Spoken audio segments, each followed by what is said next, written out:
Hi, everyone. This is Daniela Cambone for StansberryInvestor.com. And today we have some incredible content for you if you are thinking about or are interested in getting started in investing in the precious metals. If you're already fully advanced and already invested in gold or silver, well, this might just be fun extra content for you. But I've brought on someone I've known for well over a decade now, and he has close to 20 years experience in precious metals. He's Mark Yaxley. He is the managing director over at Strategic Wealth Preservation, aka SWP. They are a precious metals dealer and a secure storage provider. He's also the host of the popular series Inside the Vault, where he takes you literally inside the vault and gives you in-depth analysis on metals and investing in metals. So Mark, welcome to StansberryInvestor.com. Thank you for coming on. Well, thanks for having me, Danielle. I'm really excited to be here with you today. Yeah, well, totally happy to have you here. And like I said, you, for me at least, are my knowledge source. So when I have questions about gold or silver, coins or bars, Mark is the person I go to. So I wanted to share his wealth of knowledge with you all today. But before we take a deep dive here, Mark, on coins versus bars, silver versus gold. As you know, you've been in this industry for so long. There's a lot of myths and misinformation out there, if you Google investing in gold and silver or bars versus coins. So I know you're going to help dispel some of those things with us today. You don't sugarcoat things, which I love. But I wanted to first get your thoughts on inventory. And, we're hearing so many mixed things out there about whether there is a sufficient supply of gold or silver coins, bars, in what form. So I just want to get your insider perspective as a bullion dealer and a storage provider as to what you're hearing and seeing here. Well, definitely. It's been top of mind for all of us inside of the industry for the last 14 months now. And I think the best way that I can kind of highlight what the reality of the situation is to give you some real life examples. Obviously, you saw the spot price for both gold and silver have a tremendous run over the last, like I said, 18 months. Gold hitting the all-time high. Silver, very volatile in a bullish market, was up over 80% year over year. So there was obviously a reflection of high demand in the spot price. We also see a reflection of very high demand in the premiums on products. Premiums on products, I know we'll talk about that more a little bit later, have gone up 200 to 300% during that period of time as well. But really, probably the thing that tells us the most about the situation with inventory is the time it takes to fulfill an order from the manufacturers through the wholesalers down to the retail investor. That is really the truest reflection of supply and demand is the supply chain and how it reacts to that supply and demand. And so that ties in directly to inventory. And I can tell you, back in the day in a regular market, it would take 2 to 3 days for a product that was ordered from a wholesaler to ship and to arrive to a retailer or to a vault like us. And there have been times during this kind of crisis period that we all experienced where it was 4 to 8 weeks, 6 to 8 weeks. And in some cases, that inventory wasn't even available to order from the suppliers at all. So the truth is, it's been a very challenging situation for the industry in general to cope with all this demand. The inventory situation is improving. The supply chain situation is improving over the last 30 days or so, but it's still a struggle compared to what we are all used to prior to this bull run. Awesome. So thank you for clearing that. And I hope the situation gets resolved for bullion dealers. I understand that can be very stressful. But segueing now into a deep dive, the number one question I usually get asked is, okay, I want to start getting involved and investing in gold and silver, but how do I start? It's so, overwhelming. But the truth of the matter is, it's simple, yet not so simple is how I kind of would sum it up, right?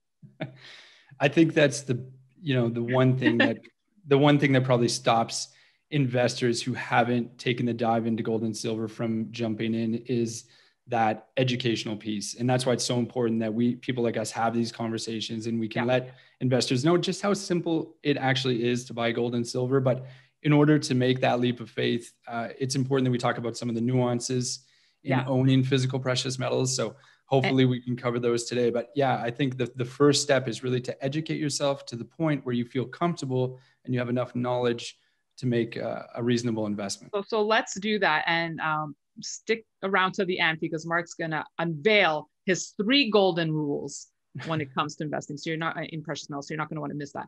So looking at coins and bars, I know you always said, before we talk the differences, let's talk the similarities.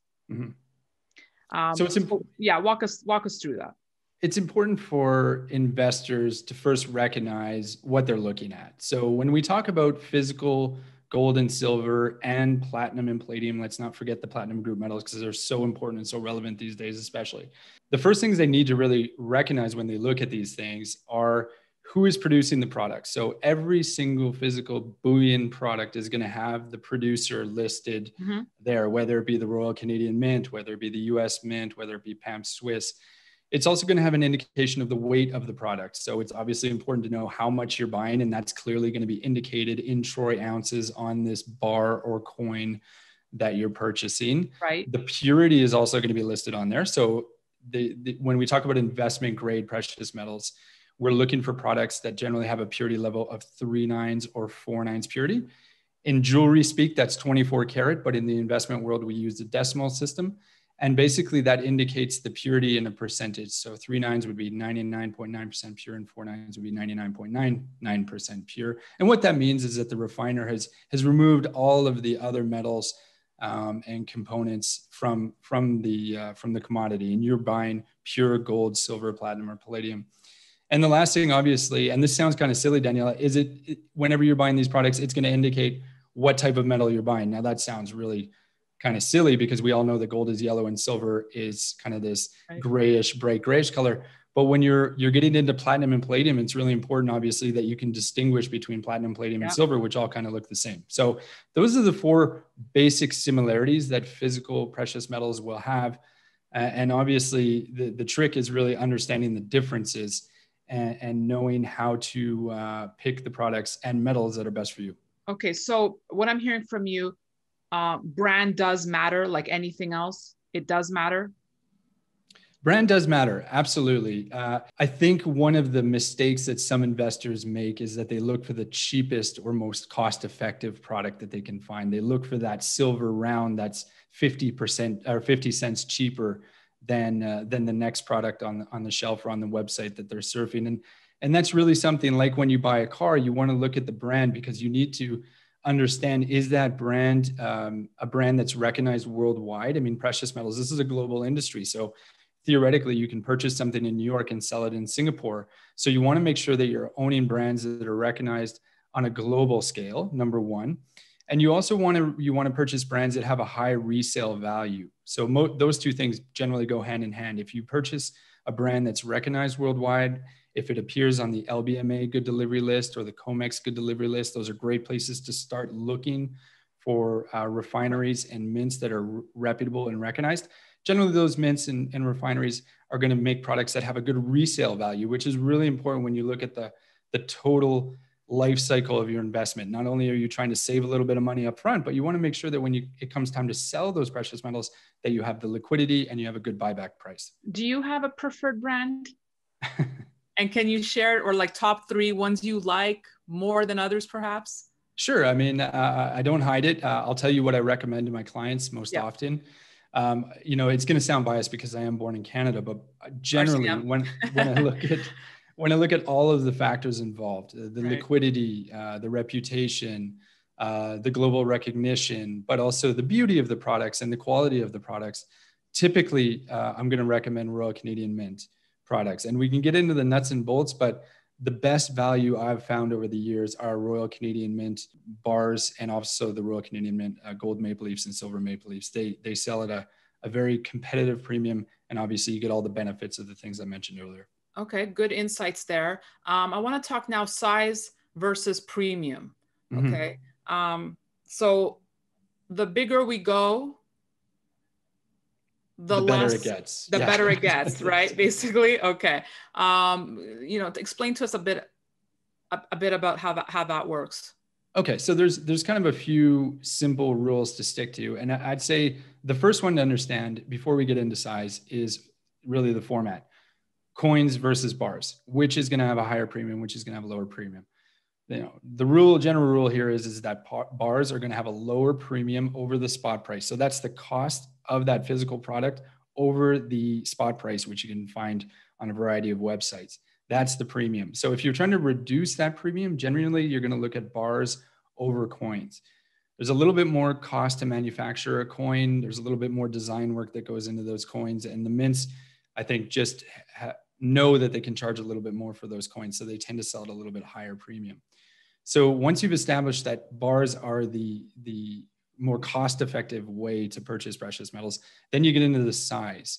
And the rule there is the larger the format. So if you go, for example, from a 1 ounce silver bar to a 10 ounce silver bar to a 100 ounce silver bar, as you ramp up in size, your premium over the spot price per ounce is going to decrease. So the logic, if you kind of put those two things together, is saying, well, if I'm looking to save premium, I would go towards bars and I would try to buy the largest bars possible. Okay, so that's interesting. So if it's really purely for investment purposes, you're better off buying bars, I'm hearing from you, than coins, because I know there's a misconception that if you have to sell back, it's easier to sell back coins, but you've taught me that's not true.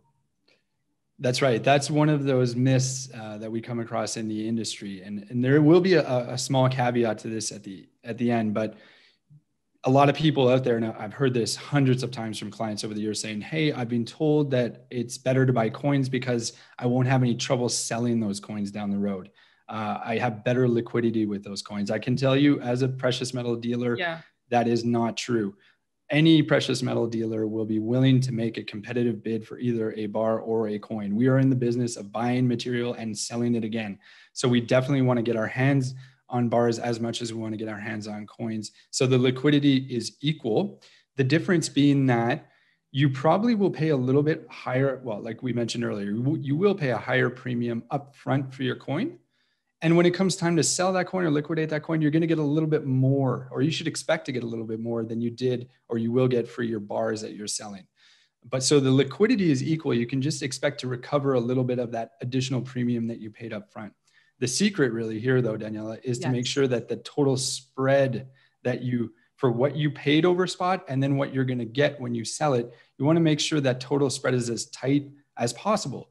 So that's really where the secret is. You want to look at the total cost of your transaction buying and selling down the road for bars versus coins. Such a good point. Such a good point. And I want to expand on it. But just another question. Is there ever a situation where you're better off buying a coin over a bar? Right. So that was the caveat. Thanks for reminding me. There are situations, and I would say in real life scenarios, really what that boils down to is if you're buying and selling in a local marketplace. So if you live in a rural area and you have one coin dealer in your area, and you're not one of those people that wants to ship your coins anywhere or go to the trouble of traveling out of state to go to a bigger city or anything like that, you may want to focus on coins because your local coin shop, he might have a preference for coins. He might have the ability to sell those coins, turn those coins more quickly when he buys them. So if his preference, your local guy's preference is coins, then it's probably better off. But otherwise, I just don't see the advantages personally. Back to pricing and spreads and premiums. This is such an important topic. So how do you know if you're getting a good deal? Is it really just doing comparative shopping and looking at a few bullion dealers? I mean, I've seen premiums, as you've seen this year, like through the roof, insane. And like you said, when it goes down to seeing what you'd get on the resale, it really doesn't make sense a lot of times. So how do you know if you're getting ripped off, getting a good deal? There's definitely such a thing as a good deal and a not so good deal in the precious metals world. You're right. Premiums have reached a level right now where I personally think they're silly. I think in some cases they're just silly. And I tell clients that when they call me and say, "Hey, I was thinking about buying silver eagles." And I'll say, "Look, Bob, those silver eagles are $12 over spot right now. That's like a 40% premium. You should never pay that for precious metals." So my advice to clients, generally speaking, is look for products that have low premium, as low as we can get to that spot price, but still have the brand recognition. We talked earlier about brand recognition and about liquidity. As long as you have brand recognition and liquidity, and you're driving that premium as close to the spot price as possible, then you've got a good deal. And hopefully you have a good relationship with your precious metal dealer. Believe me, it counts. We like people as well. So talk to us, ask us some questions, get to know us a little bit. We'll get to know you a little bit. The more we understand your situation, the better we can advise you on what products to purchase as well. And that's something we can talk about afterwards. It's the often forgotten in this whole conversation about saving money and best products, right, is the exit strategy. Why are you buying this? And what is the plan when it comes time to liquidating? Like, when do you plan to liquidate? And more importantly, in what increments do you plan to liquidate? So I'll give you a real life example of a client of mine. He was a pretty wealthy gentleman. He lived a fairly lavish lifestyle, and he was investing a fair amount in gold. And he said to me, Mark, I'm retiring in a few years, and I want to draw from my gold holdings to pay for my retirement. So once a month, I'm going to call you and I'm going to liquidate one bar, and I'm going to use that money to pay for my lifestyle. And I said, that sounds like a really good plan. And he said, well, Mark, my lifestyle expense about $10,000 a month. So what is the best product for me to buy so that I can sell one of these every month? And at the time, a 10-ounce gold bar, and this goes back a few years, but a 10-ounce gold bar was about $10,000 at the time. So I said, maybe it makes most sense for you to have a portion of your precious metals portfolio in these 10-ounce gold bars so you can liquidate one per month and meet your needs. So that's a conversation that's very personal. Obviously, it depends on a lot of things. In other scenarios, you have families that want to pass down intergenerational wealth. So they want to move, basically they want those precious metals to go from one generation to the next, which I'm sure you can appreciate now as a parent. You're thinking in these terms, right? So in that case, you may want to look for the products that have the lowest premiums possible, because you want it to be a really long-term investment, and you want the benefit to be as great as possible for the future generation. Makes a lot of sense. And I think you gave people insights that we probably didn't know. I know from experience, bullion dealers, they don't have that much wiggle room when it comes to pricing, but you're saying perhaps there is some wiggle room if you are negotiating with your dealer. Well, there's such a variety of products available in the market. And I think one of the things that people also need to be aware of is the difference between like sovereign mint producers, and you have private mint producers. Right. Obviously the different sizes that we talked about earlier, but if you focus for a second on sovereign mint versus private mint, a sovereign mint is basically a national mint. It's like a US mint. You've got the Royal Canadian Mint, you have the Perth Mint of Australia, you have the Austrian Mint. These are government corporations generally, or for-profit corporations run by the government, that produce very, very high quality products, but they also sell at a higher premium because they have that reputation and all the costs that go along with a government mint. And then you have the private mints on the other end of that scale that tend to be the value brands. They're not as reputable worldwide, but they can offer you a certain amount of savings. So again, it's important when you look at the whole picture and try to decide what is best for me. And that's when it comes down to, again, the relationship with your bullion dealer, educating yourself upfront, having 4 or 5 questions ready when you make that phone call, especially if it's your first time. And it's questions like you and I are talking about today. These are the conversations we have every day, basically. With I want to talk storage now. Obviously, you have a vault in the Cayman Islands. I've been there multiple times. It's an incredible facility. But that's also something when you're looking at sizing and the products you want, you have to think about it, whether you plan to keep it on home or in a vault or in a bank. So I don't know if you consider that one of the top things to think about is, where you want to store your metals here. It's another consideration. And especially when we talk about gold and silver, the rule, again, we talked about different product sizes and premiums and how if we ramp up in size, that will reduce the premium. But the same is true for gold and silver. And people need to be aware of that gold tends to carry, or always in most cases carries, a lower premium than silver. It's about, half, generally speaking. If you take a 1 ounce gold coin and you take a 1 ounce silver coin, that 1 ounce gold coin is going to have a premium of about half as high as the silver. So that's important to remember. And then also the same logic is in effect when you talk about storage and shipping, because gold is a much more dense store of value. If you take a 1 ounce gold coin worth $1,800, if you took $1,800 of silver, it's actually, like 5 pounds of silver. It's significantly heavier, or significantly bulkier and more costly to store. It's more costly to ship. It takes up more room in your home. It's more cumbersome in general. So it's definitely a secondary consideration, I would say. If you are thinking about a sizable investment in precious metals, you need to realize that if you buy a lot of silver, you need to then think about where is it going to go and how difficult and costly is it going to be to get there and to keep it there. And I don't want to dissuade people from investing in silver because it's a fantastic trade. Silver can be very beneficial. Like we said earlier, it went up 80% year over year in the last 14 months. So people should definitely consider owning silver, but it's important that they understand that it might not be as practical and cost effective as owning gold. Which leads me to my next question about unallocated metals. Specifically, well, we can look at silver. Obviously, there's been a lot of news reports surrounding the unallocated markets recently, and I'd like to get your thoughts on that. But when does it make sense to look at the paper market versus physical?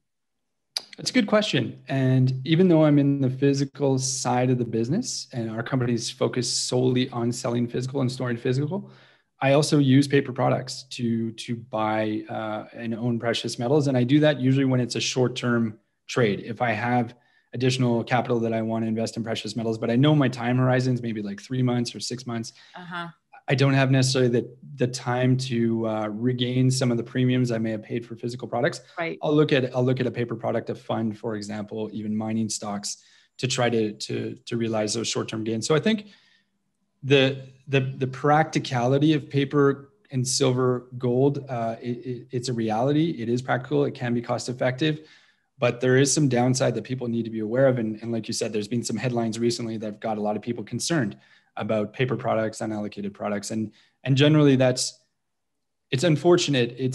Some of it's on the precious metal dealers that are selling these products because they may not have been forthcoming to the investors about exactly what they were investing in. And the other side of that is some people don't read the terms and conditions and they really have no idea what they have. So the truth falls somewhere in between, but happy to talk about that as well. No, it's definitely an interesting discussion. And I like the point that you're making that if it is short term, so like for a 3 to 6 month horizon, then maybe it makes sense versus the physical. One thing on the silver, as a dealer, are you noticing a silver squeeze happening? I know there was a lot of talk ahead of May Day. Is silver hotter than gold these days in terms of what you're selling?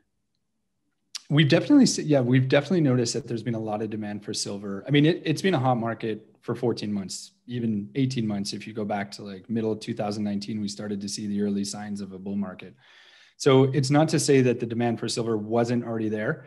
What we saw on social media, on Reddit over the past few months, I remember the spike. I remember getting text messages from friends and colleagues that the night, that it hit Reddit, and they're like, look out, something's coming. And I'm like, great, more. Like, we really need more demand right now in this industry. We're already struggling to keep up. We saw a spike, but it didn't last very long. And my theory there, Daniela, is that some of the investors that were involved weren't necessarily very loyal to precious metals. They were looking for a short-term gain. And what they realized is when they went to buy that physical silver, they're like, number one, either they couldn't get it, or the premiums were really high, or the delivery from the supply chain side was like 4 to 8 weeks. And they're like, well, that doesn't fit what I'm trying to achieve here. I'm trying to achieve a short-term gain. So maybe they ended up, in the ETFs or the funds for that gain. Mark, is there a magic number for you? I know I have one, and this is probably the most common question. I'm guessing you've been asked this. How do I know at what price point to get in at silver and gold? When's a good time to buy? What's a good price to be getting in and out of? Is that a personal price point, you think, or how do you make that determination?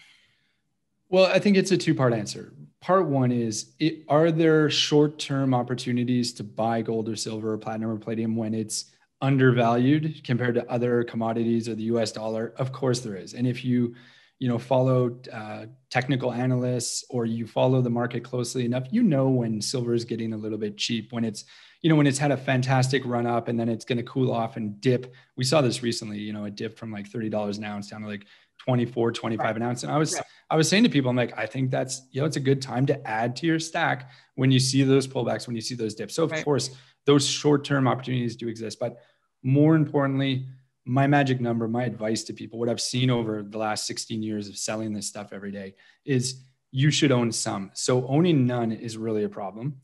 And you should try to remove the price from this investment as much as that's humanly possible, because it's a long-term investment, number one. So the time horizon for owning precious metals, physical precious metals especially, should be midterm to long-term if you're going to get the true benefit from precious metals. And the best example I can give you, Daniela, is if you look back to the last financial crisis in 2008 to 2011, nobody remembers really what the price of gold and silver were before that crisis happened. But if you were accumulating gold and silver just prior to that financial crisis, and then the crisis hits and people lose like 40% of their equity portfolio value, some people lost their homes. It was terrible. People took big hits. During that period of time, gold went up 140%. Silver went up almost 400% during that time period. So irrelevant of what the price of gold and silver were months before the crisis, the fact that you were adding to your portfolio at any price was smart, because you came out of that crisis in a much better situation than people that didn't own any precious metals at all. So the answer is you should always be thinking of adding and recalibrating your investment portfolio. And you have to start somewhere. Are you seeing more and more customers looking to buy gold and silver with Bitcoin? Definitely.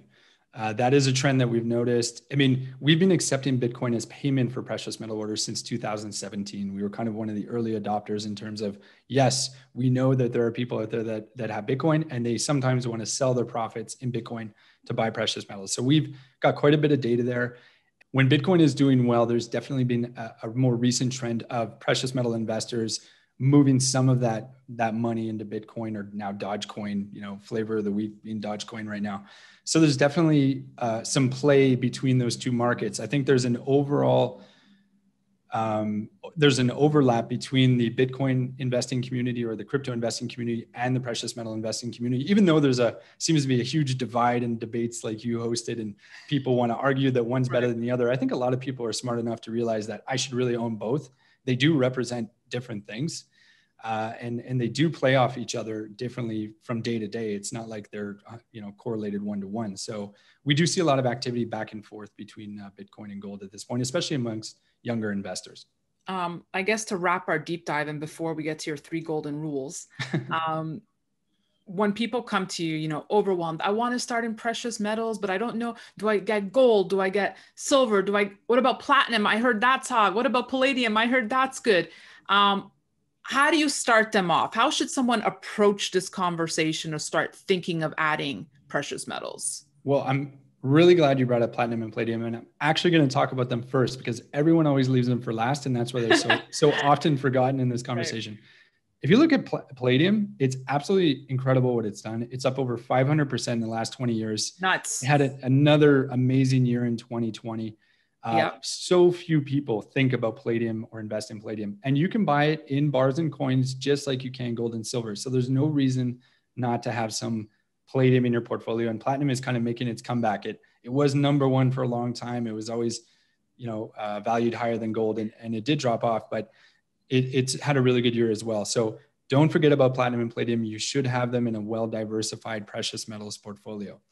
But to answer your question, when someone says, what should I own? Where should I start? My typical answer to them is, look, if we work together for, the next couple of years or longer, my goal is going to be to kind of guide you into a situation where you own all of the precious metals, where you own some gold, some silver, and some platinum group metals. I think you should be diverse because all of those metals have different industrial demands, and they all, even though the general trend lines will be the same, they do have different periods in time where they outperform each other. So it's important to recognize that. And we are going to try to get you to a point where you own all of them. But if you're going to start with one, typically I would recommend that you get gold in the portfolio first, because it's really the pillar of any portfolio. You should have some gold. We know what it's done over the last 6,000 years. We know how it behaves in times of crisis. We know it is totally liquid, and we know that it is going to hedge you extremely well against other assets that you own. So get your gold, and from there we can build some silver and platinum and palladium in the future.